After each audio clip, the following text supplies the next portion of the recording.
From any horrible situation or deplorable conditions that they were living in. It's very sad. Some dogs rescued from a Western Kentucky home have been brought to Lexington for a new beginning. A Lexington family is trying to figure out what's left of their home tonight after a fire. A former UK professor is now facing years in prison. How investigators say he took thousands of dollars of the university's money through fraud. Tracking, alerting, protecting. This is WKYT News at 11. Good evening to you. Rescuers found them in terrible living conditions, but tonight dozens of dogs seized from a Kentucky home are receiving a second chance. Rescuers say they found more than 50 dogs living in and around an Ohio County home. Now some of the dogs have been brought here to Lexington as they wait for new homes. Garrett Weimer has our top story at 11. It won't be long. 8 new dogs will join these inside the Lexington Humane Society searching for a forever home. And they've come a long way. More than just the 150-plus miles from Ohio County. It was here sheriff's deputies, animal control, and the Animal Rescue Corps rescued 54 dogs living among trash and their own waste. From any horrible situation or deplorable conditions that they were living in. It's very sad, but we're very excited that they're coming to us. Call it their first stop to a second chance. With the dogs here at the Lexington Humane Society, they will be evaluated, then spayed or neutered if they aren't already, and then placed into foster care. And they will be in a foster home to work on socialization for a little while until they're ready for adoption. Just having the touch of a human and the love and showing them that humans do love and they do have that capability and that we're here to help them. When they're ready, they'll be put up for adoption, looking for a loving home. And when that day comes, it warms our heart. I mean, we see that animal from the worst it's been in its life that we know of to the best that it's been. Until then, these dogs, fresh off the road from Ohio County, now take the road to recovery. In Lexington, Garrett Weimer, WKYT. And our sister station in Bowling Green, WBKO, reports the dog's owner cooperated with officers and does not face any criminal charges. The Humane Society says just last week they rescued more than 100 cats from a similar situation in northern Kentucky. Tonight, a Lexington family lost much of what they owned, along with a pet, because of a fire. Firefighters were called to the home on Londonderry Drive in the Cardinal Valley neighborhood just after 7 tonight. They say there wasn't much they could do to save the home. New at 11, Jordan Valines is tracking the investigation into what caused the fire. The flames have since been put out and the smoke is cleared, and now all that's left is the damage here at this road on Londonderry Drive. We're told that a man and a woman were living. When neighbors in the Cardinal Valley neighborhood saw the stream of ambulances headed their way, I was going by and I know something serious has happened, you know, but I didn't expect it this close. When firefighters arrived, the backside of the home was fully engulfed in flames. He's got a fireplace on that backside, and I have a feeling that it may have been that. While heavy smoke poured from the front windows. Although it looks like that front bedroom right there, they busted out the windows there. So I'm not sure where it started. And firefighters say Thursday's freezing cold temperatures didn't exactly help their efforts to extinguish the flames. Anything we're doing, any of the water that goes on the ground is turning to ice. If we don't keep the water in the hose lines moving, those can freeze. And while the man and woman living in the home weren't injured in the fire, there were 2 cats. We've located one of them and it is passed, unfortunately. We have not located the second one. The exact cause of the fire is still under investigation. In Lexington, Jordan Valines, WKYT. Lexington firefighters tell us the couple living in that home will be staying with relatives for now. Tonight, police need your help finding a man they say has been breaking into cars in a Madison County neighborhood. Police say at least 7 people in the Battlefield Estates subdivision noticed their cars had been broken into when they woke up yesterday. Police released a surveillance picture of a man they say later used a credit card stolen from one of those cars. Lance Patterson says that card came from his wallet. He says he left it in his unlocked car. So anyway, I was running late, and I have a normal routine, and I got off my routine, obviously. So that was my mistake. Police think the same man broke into all 7 cars in the neighborhood. When caught, police say he will be charged with theft and fraud. Tonight, 3 people face charges after a police chase in Laurel County. State police arrested a driver, 23-year-old Tiffany Hodling, along with her 2 passengers, 21-year-old Felicia McQueen and 22-year-old Daniel Ball. Police say they pulled over Hodling last night for having expired registration on her car. But as the trooper approached the car, police say she took off. They say she led them on an 8-mile high-speed chase on US 25 and even hit 2 police cars before finally being stopped. I mean, she clearly put her life at risk last night, the troopers' lives at risk, and her passengers, and everyone else that could have been on the roadway at that particular time. No injuries were reported. Hodling faces many charges, including DUI and wanton endangerment. Police charged the 2 passengers with public intoxication.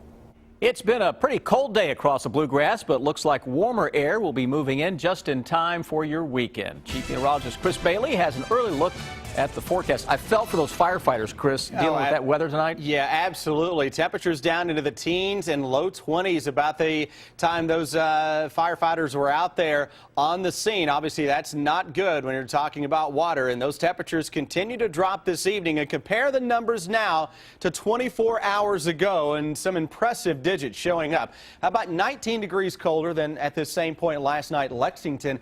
Near 30-degree temperature differences showing up into eastern Kentucky. Those numbers this evening, late evening, down into the mid-teens in many areas. 14. Coldest spot we could find, Mount Sterling and into the Covington, Cincinnati area. We'll whittle a few more degrees off of that before that kind of levels out a little bit. Winds not very gusty. You'll get the occasional gust that picks up, and it's down to 9 for a wind chill in Lexington as of now. Live First Alert Defender, nothing that is showing up across central and eastern Kentucky except a lot of clear skies out there. Though as we go into our Friday, yes, it is very cold. A frigid start to the day into the teens, guys. Tomorrow afternoon, we'll hit the low 40s into most of central and eastern Kentucky. So after we get rid of our frigid night, I'm tracking a great start to the weekend that ends with a little system that shows up in your hour-by-hour forecast for Sunday when I come back in 10 minutes. A former University of Kentucky professor now admits he took thousands of dollars from UK through fraud. The U.S. Attorney's Office says Daniel Tao pled guilty today to wire fraud. He used to be a mining engineering professor at UK.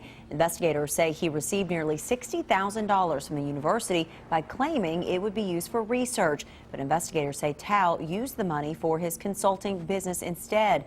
Tao will be sentenced in June. He faces up to 20 years in prison. Tonight, Anthem Insurance is telling customers it's become the victim of data breach. Company leaders say that hackers gain access to personal information belonging to tens of millions of customers, and that includes Social Security numbers and addresses. But they say the hackers did not get credit card information. The Kentucky Insurance Commissioner says she's talked to Anthem leaders, and not all Kentucky customers will be affected by this breach.